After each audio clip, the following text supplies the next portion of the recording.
வணக்கம் நேயர்களே, இது channel G. Welcome back to another episode. இன்றைய நிகழ்ச்சியில் சேயூர் முருகன் பிள்ளைத்தமிழ். மதுராந்தகத்திற்கு அருகிலுள்ள சேயூரில் கோவில் கொண்ட முருகனை குழந்தையாக பாவித்து பாடப்பட்ட பிள்ளைத்தமிழ் என்னும் சிற்றிலக்கியம் அந்தகக்கவி வீரராகவரால் இயற்றப்பட்டது.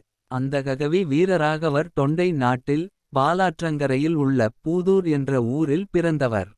பிறவியிலேயே பார்வை இல்லாதவர், இதனாலேயே இவர் அந்தக கவி வீரராகவர் என்று அழைக்கப்பட்டார். தமது முதுகில் எழுத்துக்களை எழுதச் சொல்லி பயிற்சி பெற்றார். அப்படி ஒருமுறை பிரசித்தி பெற்ற சேயூர் முருகன் திருக்கோயிலுக்குச் சென்றார். அன்று முருகனுக்கு அலங்காரம் அற்புதமாக இருந்ததாக மற்றவர்கள் சொல்லக் கேட்டார். அந்த அழகு காட்சியை தன்னால் காண இயலவில்லையே என்று எண்ணியபோது அவர் கண்களில் நீர் கசிந்தது. அப்போது ஓர் அற்புதம் அங்கே நிகழ்ந்தது. அவரது கண் முன் ஓர் அருள் ஒளி பளிச்சிட்டது.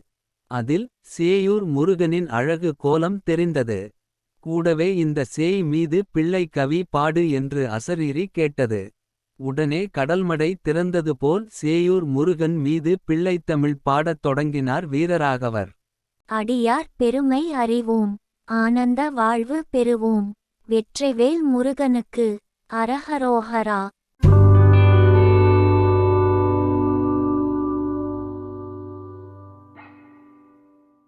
அன்பு நேயர்களே, உங்கள் சேனல் ஜியில் தினம் ஒரு நிகழ்ச்சி ஒளிபரப்பாகி வருகிறது.